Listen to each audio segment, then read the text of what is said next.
Un village au nord du Burkina Faso devient le centre d'une action décisive. À la tête des forces locales brise un dogme militaire. Les soldats de l'ETS ne subissent aucune perte et l'opération est achevée en moins de 12 heures. Ce succès, rapide et sans précédent, redéfinit la manière dont les batailles sont menées dans la région. Mais qu'est-ce que cela signifie pour Traoré et pour le Sahel ? Peut-on vraiment inverser la tendance dans cette région perçue comme un terrain de conflit permanent ? Longtemps perçue comme une région perdue, fait face à un tournant stratégique. Après des années de recul et de désespoir, l'opération de marque un changement radical. En menant cette action, ne se contente pas de remporter une bataille militaire. Il s'agit d'un défi lancé au récit dominant sur la région, ceux qui disent que l'instabilité est inévitable et que les interventions extérieures sont essentielles. Ce qui a eu lieu n'est pas un simple succès militaire. C'est une démonstration de l'autonomie croissante du Sahel, une autonomie qui repose sur une lecture locale précise du terrain et sur une capacité d'anticipation. Ce succès soulève également des questions plus larges. Comment cette dynamique peut-elle être maintenue à long terme, au-delà de la victoire ponctuelle ? Les enjeux sont clairs. Pour les populations locales, il s'agit de savoir si la sécurité retrouvée peut être intégrée durablement dans leur quotidien. Pour Traoré, l'enjeu politique est de transformer cette avancée tactique en fondement d'une stabilité sociale et économique.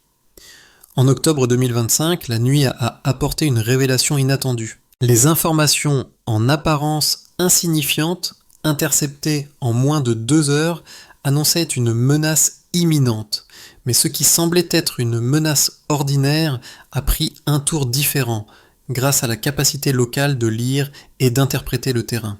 Et ces officiers ont rapidement identifié une fenêtre d'opportunité exploitée uniquement par ceux qui connaissaient intimement les particularités du Sahel. Ce n'était pas la technologie sophistiquée qui a fait la différence, mais plutôt la connaissance locale du terrain et des populations. Dans un désert que beaucoup considéraient comme silencieux et inerte, les signes étaient omniprésents. Déplacements nocturnes inhabituels, ruptures dans les habitudes de circulation, et même des variations dans les fréquences radio utilisées par les groupes adverses. La stratégie n'était pas fondée sur des innovations externes, mais sur des ajustements précis réalisés grâce à des informations locales fiables. A compris que le Sahel pouvait devenir un centre de décision autonome, loin des influences extérieures. Ce moment a été une rupture décisive avec les stratégies de dépendance et de réaction, marquant un tournant vers une anticipation éclairée. Sous la surface de la régression apparente, une dynamique silencieuse et déterminée s'était déjà mise en place. Les autorités maliennes, nigériennes et burkinabées, autrefois dépendantes des informations venues de l'extérieur, avaient commencé à reconstruire leur propre réseau d'intelligence. Cette autonomie dans la collecte et l'analyse des données a permis à Traoré de jouer un rôle de stratège, non plus contraint par les rapports extérieurs, mais libre d'agir selon les réalités du terrain. Cet événement ne peut être vu uniquement comme une victoire militaire. Il ouvre une perspective nouvelle pour le Sahel. La question devient alors: comment maintenir cette dynamique et l'étendre à l'ensemble de la région sans tomber dans l'épuisement ou la dépendance à des facteurs externes ? La première conséquence de l'opération se manifeste immédiatement à travers les acteurs locaux, les éclaireurs, les chefs de petites unités mobiles et les relais civils. Leur rôle, loin d'être spectaculaire, est pourtant décisif. Ce n'est pas la grandeur de l'action qui frappe, mais sa précision discrète. Ces individus, souvent invisibles aux yeux des observateurs extérieurs, sont les véritables moteurs de cette stratégie locale. Leur travail n'est pas axé sur la victoire immédiate, mais sur la création d'une chaîne de confiance et d'information fondamentale pour toute coordination militaire réussie. Ce qui distingue cette approche, c'est son absence de hiérarchie rigide. Les informations ne circulent pas à travers des canaux formels, mais grâce à une communication fluide et directe entre ceux qui connaissent le terrain et ceux qui prennent les décisions stratégiques. Ce sont des gestes simples mais efficaces. Observer, transmettre, confirmer et se taire. Ces petites unités, agissant avec discrétion et cohésion, ont permis une précision dans l'action qui a dépassé les attentes. Ce succès a été une révélation. L'objectif n'était pas seulement de repousser l'adversaire, mais d'instaurer un système où la confiance et la proximité deviennent les leviers de la stratégie. Les premiers signes de ce changement sont visibles dans les villages voisins. Autrefois suspendus à des événements lointains et incertains, commencent à se réapproprier leur quotidien. Les routes, autrefois désertées, se réouvrent progressivement et les marchés reprennent vie. Ces gestes simples signalent un retour à une normalité perdue, un signe que la confiance est en train de se reconstruire. L'opération de Fier, qui a duré moins de 12 heures, a révélé l'efficacité d'une nouvelle dynamique stratégique qui dépasse la simple logique militaire. En moins d'une demi-journée, et ses forces ont réussi à neutraliser des positions adverses, non pas grâce à une puissance de feu supérieure, mais grâce à une synchronisation parfaite entre les unités au sol et les éléments aériens. Ce qui a frappé les observateurs, ce n'est pas l'intensité de l'attaque, mais la fluidité et la précision des opérations. L'ensemble de l'opération s'est déroulé dans un cadre tactique rigoureusement coordonné, où chaque mouvement, chaque décision était prévisible et préparé à l'avance, un fait rarissime dans les combats de cette ampleur. La clé de ce succès réside dans la capacité à anticiper. En observant les déplacements et les habitudes de l'adversaire, Traoré et ses officiers ont pu prendre l'initiative, là où d'autres se seraient contentés de réagir. Ils ont utilisé des informations qui étaient disponibles mais souvent ignorées, en exploitant la connaissance du terrain et des populations locales pour orienter leurs actions. Ce n'est pas seulement une question de matériel ou de technologie avancée, mais de lecture précise du contexte, d'une capacité à relier des fragments d'informations dispersés pour en faire un tout cohérent. Les unités sur le terrain ont fonctionné en parfaite symbiose, partageant non seulement des données, mais aussi une vision commune de l'objectif à atteindre. Ce changement de dynamique n'a pas seulement eu un impact militaire, il a aussi eu des répercussions immédiates sur la population locale. En effet, les signes de normalisation sont rapidement devenus visibles. Des villages voisins qui avaient fui devant la menace terroriste ont commencé à revenir dans leur foyer, timidement d'abord, mais de manière visible. Les routes, autrefois désertes, sont devenues à nouveau praticables. Les marchés, même dans un état précaire, ont rouvert leurs portes. Les motos, autrefois accompagnées de gardes armés, ont commencé à circuler de manière plus régulière. Ces signes, modestes en apparence, étaient en réalité des marqueurs d'un changement profond. La confiance, qui avait été gravement érodée par des années de conflits et d'instabilité, commençait à se reconstruire. Pour la tâche suivante est de consolider ces gains. Le terrain a été pris, mais la question qui se pose est de savoir comment transformer cette victoire en une base politique et sociale solide. Comment capitaliser sur cet avantage pour créer un environnement où la sécurité ne soit pas seulement perçue comme un bien temporaire, mais comme un élément durable de la vie quotidienne des populations ? La question qui se pose à lui est donc stratégique. Comment éviter que la dynamique positive amorcée ne soit submergée par les pressions internes et externes ? Cela implique non seulement de maintenir la stabilité sur le terrain, mais aussi de réussir à instaurer une gouvernance locale qui fasse participer activement les populations dans la gestion de leur sécurité et de leur avenir.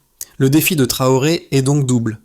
Il s'agit de maintenir la pression sur l'adversaire tout en renforçant la résilience de la population face aux défis quotidiens. En réunissant ces éléments disparates, la stratégie militaire, la gestion du territoire, la reconstruction de la confiance sociale, il cherche à transformer une victoire ponctuelle en un modèle durable de gouvernance sahélienne fondée sur l'autonomie locale et la coopération régionale. Mais le chemin reste semé d'embûches. La stabilité obtenue est fragile, et les acteurs extérieurs, tout comme les groupes internes, restent des facteurs d'incertitude. Les données recueillies lors de l'opération sont frappantes et illustrent l'efficacité de la nouvelle approche stratégique mise en œuvre par et ses forces.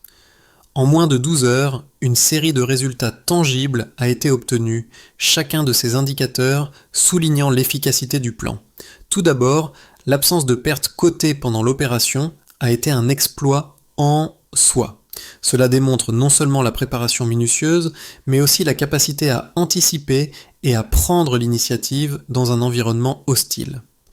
C'est une réalisation rare dans ce type de conflit où les pertes humaines sont souvent inévitables. Le deuxième indicateur clé de cette opération réussie est le temps d'exécution. L'opération a été achevée en moins de 12 heures, un délai extrêmement court pour une action de cette envergure. Ce fait, loin d'être le fruit d'une précipitation, révèle une planification rigoureuse et une coordination parfaite entre les différents fronts d'action. Les unités au sol, les drones et les appareils maliens ont agi en parfaite synchronisation, coupant les routes d'approvisionnement de l'adversaire avant même que ce dernier ne puisse réagir. Ce temps d'exécution réduit à moins de 12 heures montre une capacité à organiser et à mettre en œuvre des actions rapides, précises et adaptées aux circonstances locales. Troisièmement, la coordination régionale entre le Mali, le Niger et le Burkina Faso a constitué un facteur déterminant.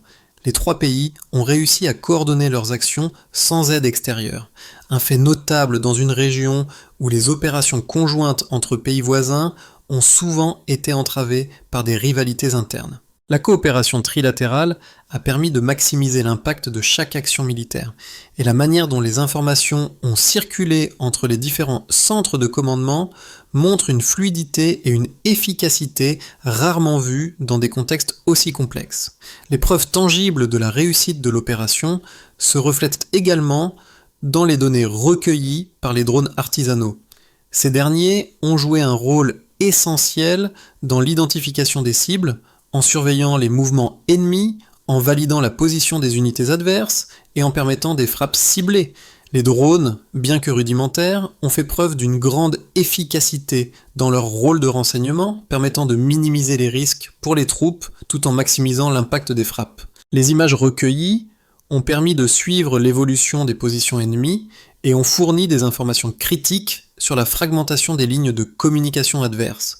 Enfin, un autre indicateur clé a été la gestion des ressources. Le fait que l'opération ait été menée sans perte humaine pour les forces et avec des ressources locales limitées indique non seulement l'efficacité de la stratégie déployée, mais aussi la capacité à tirer parti d'un réseau d'acteurs locaux pour compenser le manque d'équipements sophistiqués. L'agilité et l'adaptabilité des forces locales ont permis de surmonter des défis logistiques importants.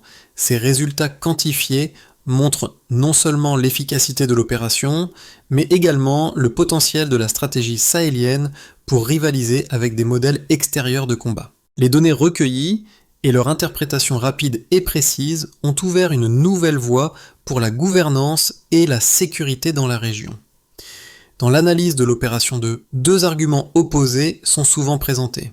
L'un insiste sur la capacité des forces locales à mener cette opération, tandis que l'autre postule que ce succès serait impossible sans un soutien extérieur. La première hypothèse repose sur l'idée que le succès de l'opération n'a été possible que grâce à l'intégration des capacités locales et à une compréhension approfondie du terrain. Ce point de vue soutient que, bien que les ressources aient été limitées, la coordination entre les unités locales, les drones artisanaux et les réseaux humains a créé une stratégie à la fois agile et réactive. C'est cette approche qui a permis une lecture fine des indices sur le terrain et non une supériorité technologique ou militaire. En revanche, l'argument contraire suggère que sans une assistance extérieure, qu'elle soit technologique, informationnelle ou logistique, l'opération n'aurait pas pu être réalisée avec un tel succès. Cet argument fait valoir que les capacités militaires des forces sahéliennes sont insuffisantes pour mener une telle action sans l'aide de puissances extérieures, que ce soit par le biais de soutien matériel ou de partage de renseignements. Selon cette vision, la réussite de l'opération serait le fruit d'une convergence de facteurs exceptionnels, difficiles à reproduire sans une telle assistance. Cependant, une lecture plus approfondie des faits suggère que le succès n'a pas été un coup de chance, mais plutôt l'aboutissement d'une montée en compétences progressive. L'approche locale, fondée sur la confiance, la connaissance du terrain et la capacité à s'adapter rapidement aux circonstances, a joué un rôle central dans cette réussite. Les forces sahéliennes ont démontré qu'elles pouvaient opérer efficacement sans une forte dépendance aux acteurs extérieurs, en particulier en tirant parti de leur capacité à travailler en réseau et à mobiliser des ressources humaines locales. La véritable question réside donc dans la capacité à maintenir et à reproduire ce modèle. Si le succès repose en grande partie sur la solidarité régionale et l'autonomie locale, il est essentiel que cette dynamique soit renforcée et soutenue à long terme. La pérennité de ce modèle sera déterminée par la capacité des pays sahéliens à maintenir cette coordination et à continuer à investir dans le développement de leurs capacités locales. N'a pas seulement marqué un changement tactique, mais a également révélé une évolution plus profonde dans la perception du Sahel. Ce n'est pas seulement une victoire sur le terrain, mais une transformation silencieuse du pouvoir local. En effet, cette opération a démontré que les forces sahéliennes peuvent anticiper et agir avec efficacité sans l'appui direct des puissances extérieures. À ce stade, la véritable question qui se pose n'est plus de savoir si la victoire est possible, mais comment cette dynamique peut-elle se maintenir et se propager au-delà de cette action ponctuelle ? La question essentielle est maintenant de savoir si ce modèle peut se reproduire dans d'autres régions du Sahel. Ce qui a été révélé c'est la résilience des forces locales et leur capacité à créer des solutions autonomes. Ce modèle de coopération régionale et d'adaptabilité locale pourrait être la clé pour transformer durablement la région. Cependant, pour que cette dynamique ne soit pas une exception mais un processus continu, il est nécessaire que les pays du Sahel renforcent leurs infrastructures, soutiennent les jeunes générations et garantissent que ces modèles de gouvernance restent enracinés dans les réalités locales. Les effets de l'opération se font ressentir bien au-delà du champ militaire, touchant directement les populations locales. À mesure que les signes de sécurité retrouvés deviennent visibles, on observe un retour progressif à la normalité. Qui avaient fui leur village sous la menace des groupes armés commencent à revenir chez eux. Les routes, longtemps abandonnées, sont réouvertes, et les marchés, autrefois fermés, reprennent peu à peu leur activité. Ces petits signes, souvent négligés par les observateurs extérieurs, témoignent d'une transformation plus profonde en cours. Les familles qui avaient été déplacées retrouvent leurs terres, même si le retour est encore timide et marqué par des incertitudes. Le simple fait que les gens puissent à nouveau sortir de leur maison, reprendre leur trajet habituel et recommencer à travailler est un indicateur important de la manière dont la sécurité retrouvée commence à se matérialiser dans le quotidien. Les motos, autrefois escortées par des forces de sécurité, circulent désormais librement dans les rues. C'est un changement visible qui, bien qu'encore fragile, indique que les communautés commencent à se réapproprier leur espace. Ce retour progressif à la vie quotidienne a des répercussions sur l'économie locale. Les travailleurs et artisans, qui avaient survécu grâce à des réseaux informels pendant les années de conflit, commencent à réinvestir les espaces économiques. Les réparateurs de motos, les commerçants et les cultivateurs réintègrent des activités qu'ils avaient dû abandonner.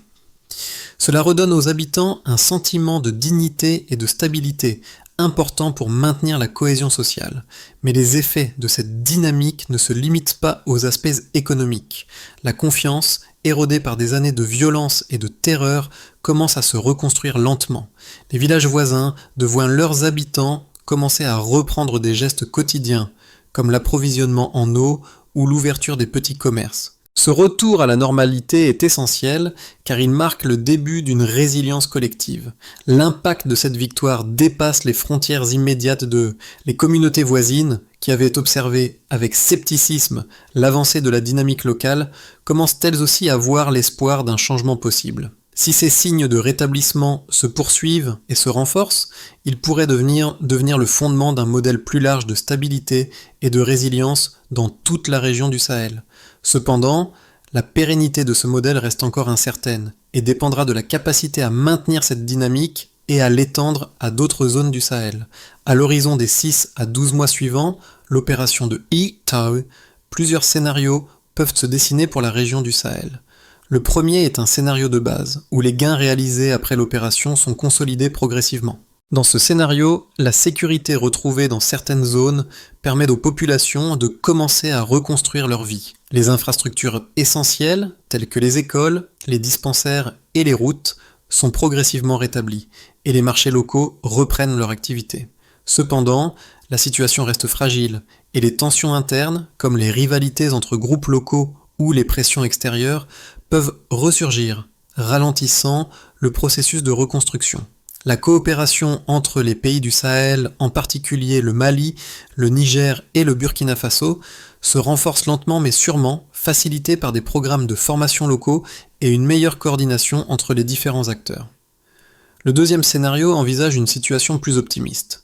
Ici, la dynamique se transforme en un véritable catalyseur de changement à grande échelle. La régénération économique et sociale du Sahel s'intensifie grâce à une participation active des jeunes générations qui se tournent vers des programmes d'éducation et de formation technique. Les infrastructures sont restaurées rapidement et l'implication des populations locales dans la reconstruction devient plus forte, gagne en autonomie, renforçant sa résilience grâce à des initiatives locales d'innovation, comme l'utilisation accrue des drones artisanaux. La coopération régionale se renforce non seulement au sein du Sahel, mais aussi avec d'autres régions d'Afrique, apportant une reconnaissance croissante du modèle sahélien.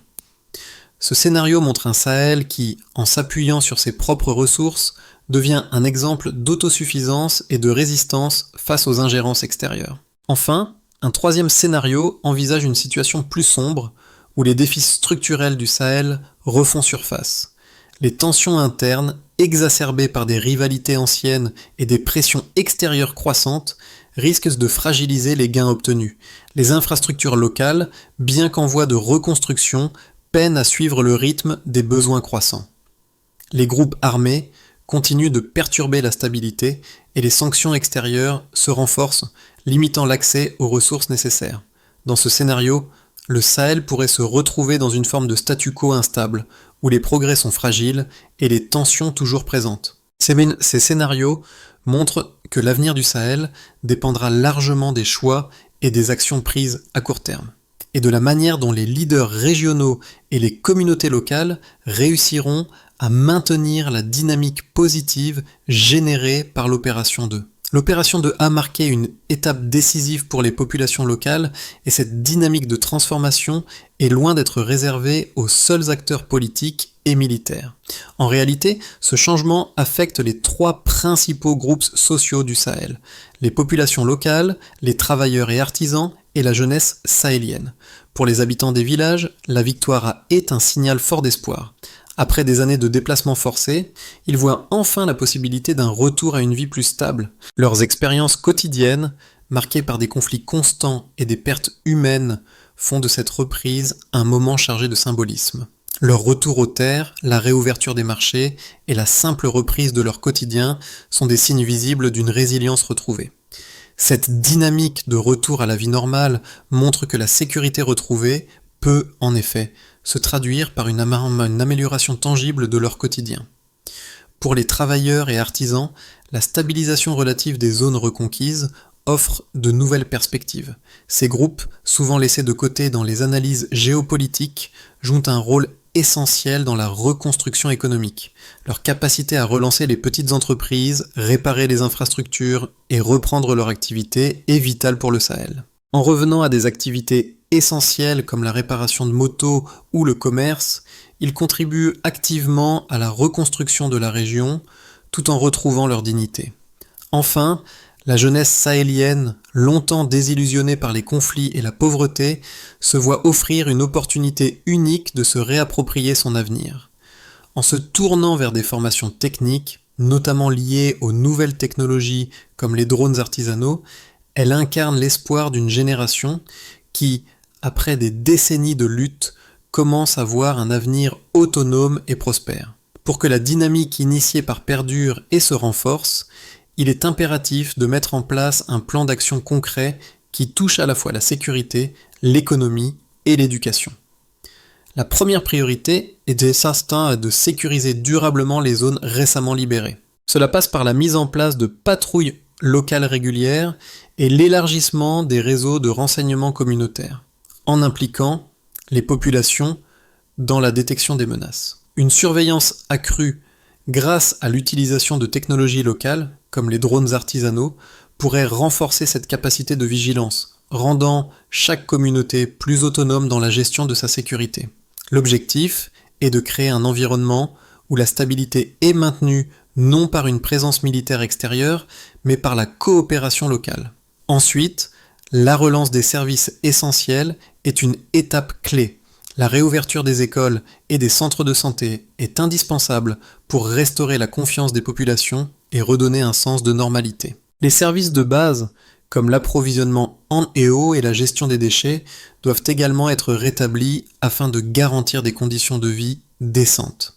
Parallèlement, un système de santé publique préventif pourrait prévenir les épidémies, souvent exacerbées par les déplacements massifs et les conditions de guerre. Enfin, la relance de l'économie locale doit être encouragée par la réactivation des circuits commerciaux. Les petites entreprises locales, souvent négligées en temps de guerre, doivent recevoir un soutien à travers des initiatives de microfinancement. L'accent doit être mis sur les infrastructures critiques, telles que les routes, les ponts et les bâtiments administratifs, qui facilitent les échanges et soutiennent les activités économiques. Ces mesures, bien que complexes, sont nécessaires pour transformer la résilience locale en un modèle durable. Si elles sont mises en œuvre avec détermination et soutien politique, elles pourraient offrir un avenir plus stable et autonome pour la région du Sahel. Un changement subtil mais décisif a eu lieu. Ce n'était pas seulement une victoire militaire, mais une transformation des perceptions et des espoirs. Longtemps perçue comme une région figée dans un cycle de déclin, a montré qu'il pouvait se redresser, non par la force brute, mais grâce à la résilience et à la coopération locale.